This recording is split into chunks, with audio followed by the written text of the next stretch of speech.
നമസ്കാരം. ക്രിക്കറ്റിന്റെ ലോകത്തേക്ക് എല്ലാവർക്കും ശക്തമായ സ്വാഗതം. അപ്പൊ സൂപ്പർ 8 നാളെ തൊട്ട് തുടങ്ങും എന്നുള്ളതാണ് അല്ലേ? ഇന്ത്യയുടെ കളി മറ്റൊന്നെയാണ്.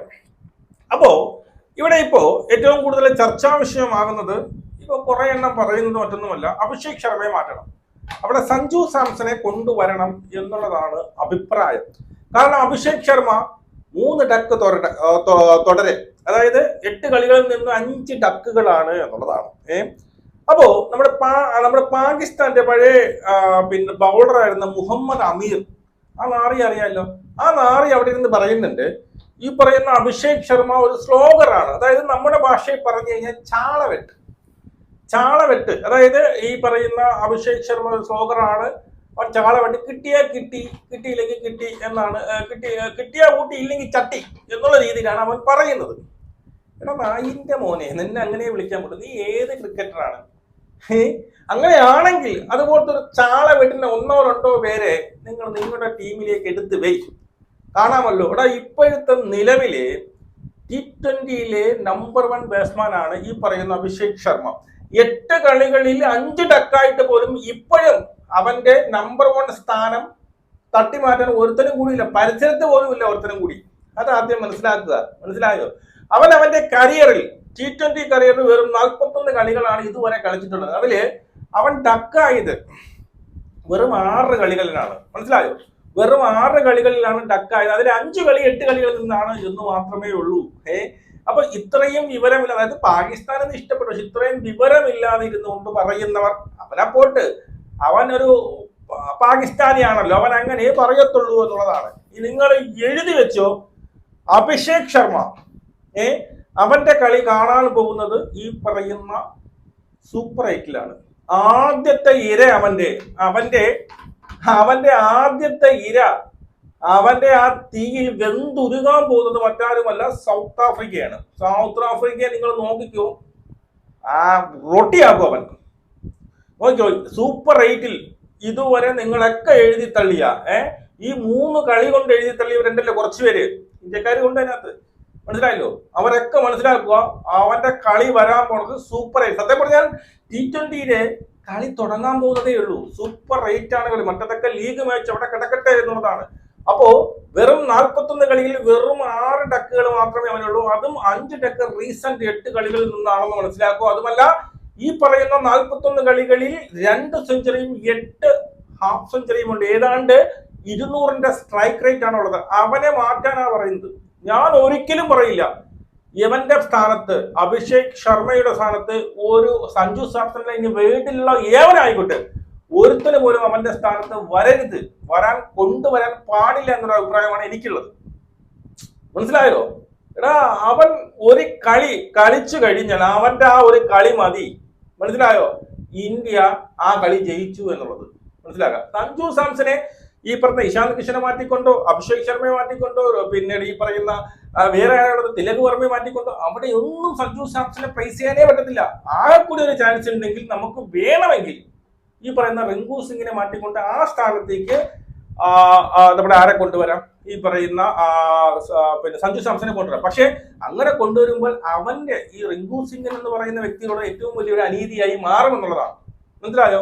അപ്പൊ നിങ്ങൾ എഴുതി വെച്ചോ, കളി അഭിഷേക് ശർമ്മയുടെ കളി നടക്കാൻ പോകുന്നത് സൂപ്പർ 8 അമ്മേണ നോക്കിക്കോ. മാട്ടിയെന്ന് വെച്ചാൽ റൊട്ടി ആയിട്ട് അടിയായിരിക്കും. എനിക്ക് മുഖ്യാറ് ഉറപ്പാണ് ഈ പറയുന്ന മാക്രത്തെ കൊണ്ട് ആദ്യത്തെ ഓവർ എറിയും. 2 കളികളിലും ഈ പറയുന്ന ഓഫ് സ്പിന്നിലാണ് അവൻ വീണത് എന്നുള്ളത് സത്യം തന്നെയാണ് അല്ലെ? 2 കളികളും ഓഫ് സ്പിന്നിലാണ് വീണത്. അവന് കുറച്ച് ടെൻഷൻ കണക്കാണ്. തുടർച്ചയായിട്ട് ഈ പറയുന്ന T20 അരങ്ങേറ്റം കുറിക്കുന്നു, ഒരു റണ്ണ് പോലും എടുക്കാൻ സാധിക്കുന്നില്ല.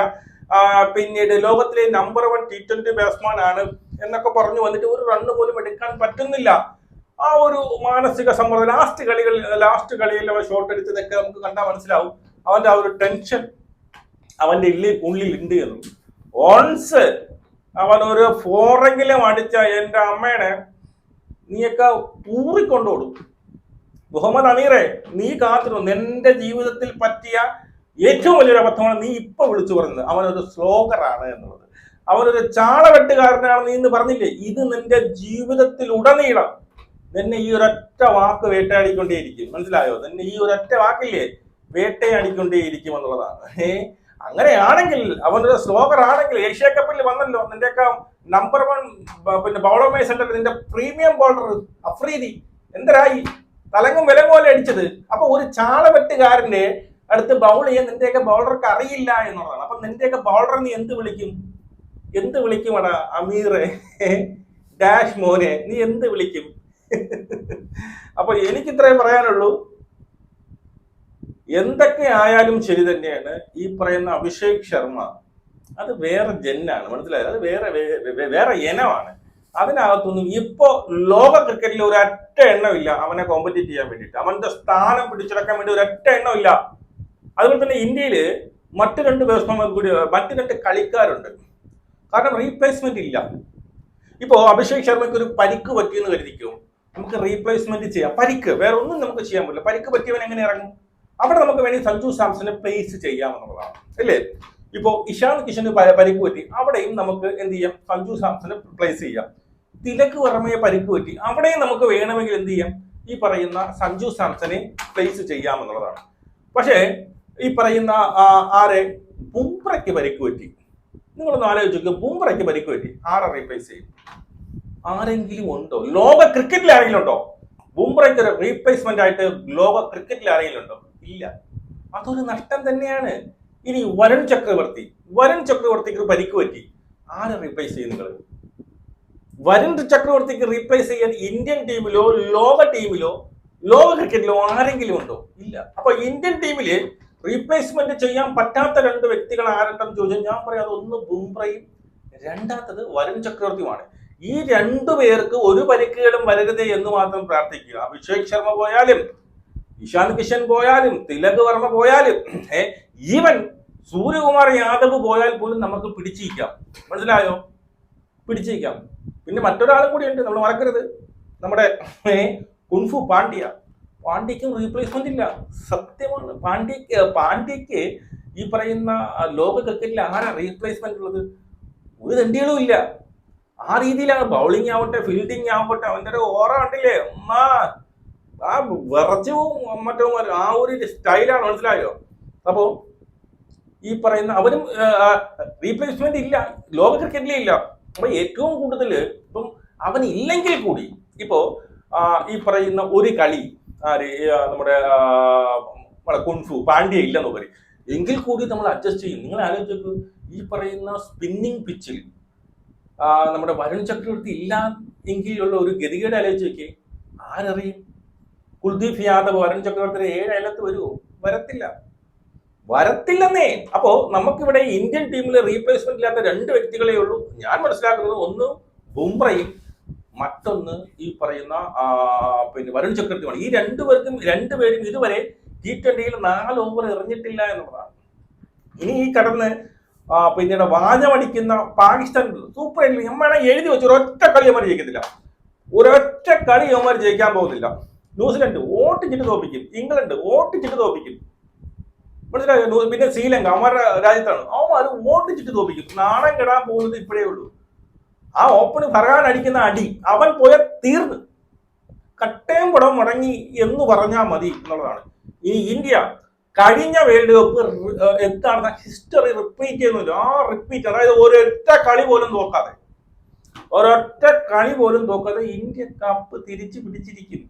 എന്റെ ഒരു പ്രഡിക്ഷൻ ആണെങ്കിൽ ഈ പറയുന്ന ഇന്ത്യൻ, അതായത് ഇന്ത്യയുടെ പൂളിൽ നിന്ന് ആരൊക്കെ വരും?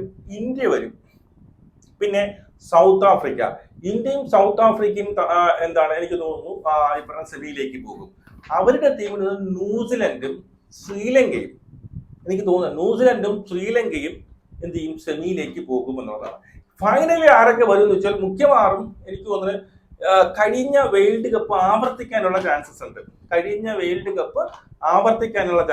അതായത് ഇന്ത്യയും സൗത്ത് ആഫ്രിക്കയും തന്നെയായിരിക്കും ഈ പ്രാവശ്യത്തെ ഫൈനലിൽ വരുന്നത് എന്നാണ് ഞാൻ മനസ്സിലാക്കുന്നത്. എന്റെ ഒരു പ്രഡിക്ഷനാണ്, എനിക്ക് അങ്ങനെ തോന്നുന്നത്. ഇന്ത്യയും സൗത്ത് ആഫ്രിക്കയും ഫൈനലിൽ വരുന്നു. അവിടെ സൂപ്പറായിട്ട് ഇന്ത്യ ഇവന്മാരെ ഓട്ടിച്ചിട്ടടിച്ച് ജയിക്കുന്നു എന്നുള്ളതാണ്. നിങ്ങളുടെ അഭിപ്രായം മസ്റ്റായി കമന്റ് ചെയ്ത് നമുക്ക് ഇവിടെ കാണാം. ജയ് ഹിന്ദ്.